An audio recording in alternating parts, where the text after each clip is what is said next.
In this video, I shall try to give you an insight about an autobiography written by American author Richard Wright. And the title of the autobiography is Black Boy. From the name itself, uh, known, or you might have tried to guess that this may be related to African American. Okay, and if you have guessed like that, then you are correct. That's the truth. Means that's true. Okay, the memoir, Black Boy, it was published in 1945 by American author Richard Wright. And through this autobiography, the writer has tried to delineate his upbringing, his childhood, and his life and struggle as an African American in America. Okay. Apart from that, Wright has also described his youth in the South, Mississippi, Arkansas, and Tennessee, and his eventual move to Chicago, where he establishes his writing career and becomes involved with the Communist Party. Then, the autobiography Black Boy, it has gained high acclaim in the United States because of Wright's honest and profound depiction of racism in America. And while the book gained significant recognition, much of the reception throughout and after the publication process was highly controversial. So if something has achieved critical acclaim, and that will definitely draw criticism and controversy. So that thing has happened to this book, Black Boy. And now let's try to know a little bit about him. And from the autobiography, we will know in detail. So Richard Nathaniel Wright, he was born in September 4, 1908, and died in November 28, 1960. And he was an American author of novels, short stories, poems, and nonfiction. Much of his literature, it concerns racial themes, especially related to the plight or situation or circumstance of African Americans during the late 19th to mid 20th centuries, suffering discrimination and violence. And his literary critics believe his work helped change race relations in the United States in the mid 20th century. Richard's this autobiography, Black Boy, it was written in 1943 and it was published after 2 years, okay, in 1945, in the early years of his career. Richard Wright, Black Boy, he had written it as a response to the experiences he had growing up. And given that Black Boy is partially autobiographical, many of the anecdotes stem from real experiences throughout Wright's childhood time.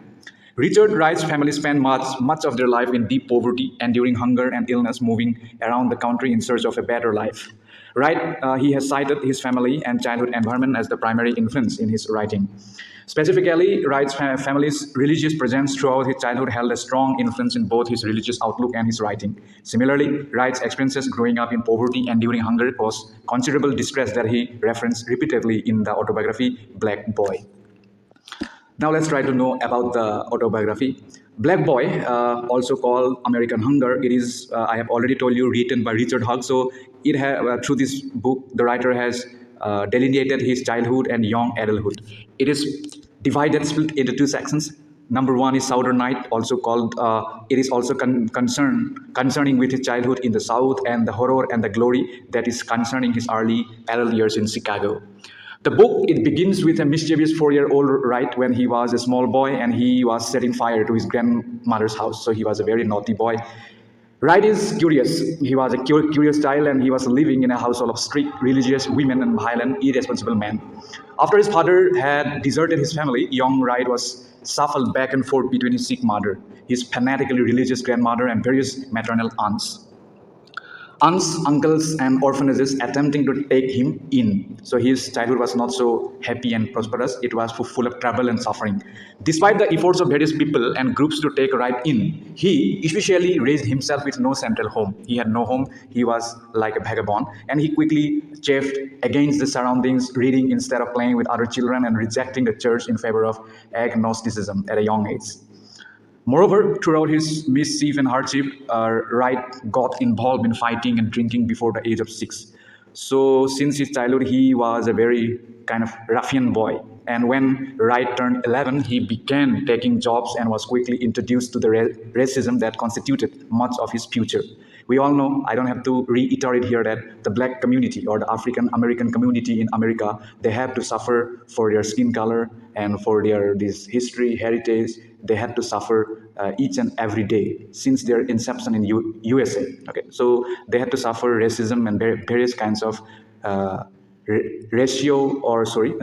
socio-ethnic differences, discriminations. And he continued to feel more out of place as he grew older, and he came in contact with the Jim Crow racism in the 1920s in South. Then he found these circumstances generally unjust and fought attempts to quell his intellectual curiosity and potential as he dreamt of moving north and becoming a writer. The second part is called The Horror and the Glory. In an effort to achieve his dreams of moving north, Wright stole and lied until he attained enough money for a ticket to Memphis.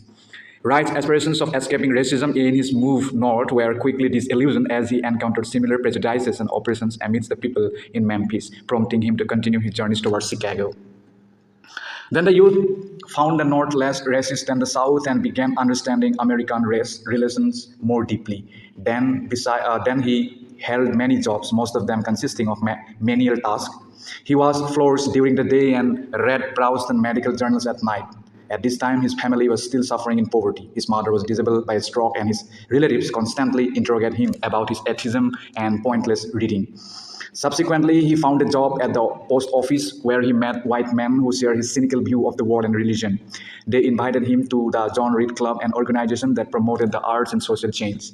Then he became involved with a magazine called Left Front and slowly immersed himself in the writers and artists in the Communist Party. So he was also a devoted communist. At first, Wright thought he would find friends within the party, especially among its black members, but he soon found out them to be just as timid to change as the southern whites he left behind. The communists feared those who disagreed with their ideas and quickly branded Wright as a counter-revolutionary for his tendency to question and speak his mind. Then when Richard tried to leave the party, he was accused of trying to lead others away from it. Okay, consequently, after witnessing the trial of another black communist for counter-revolutionary activity, Wright decided to abandon the party. He remained branded an enemy of communism, and party members threatened him away from various jobs and gatherings. But he didn't fight them because he believed that they were clumsily groping toward ideas that he agreed with: unity, tolerance, and equality. Then Wright ended the book by resolving to use his writing as a way to start a revolution, asserting that everyone had a hunger for life that needed to be filled. For Wright, writing his way to human heart, and therefore the closest cure to his young hunger. Okay. Besides Black Boys, this autobiography, it emphasizes on racial inequality in America. Many of the motives refer to the lingering aspects of slave narratives in present day. These motives included violence, religion, starvation, familial unity, and lack, therefore, literacy and North Star as a guide towards freedom. The depictions of lingering racial animosity were at the core of the arguments in favor of censorship for many critics. And the prevalence of violence amidst and against blacks in America tied back to the violence exerted upon slaves generation before. The theme of violence intermixed with the notion of race, as a Wright suggested that violence was deeply entrenched into a system where people were distinguished based on their race.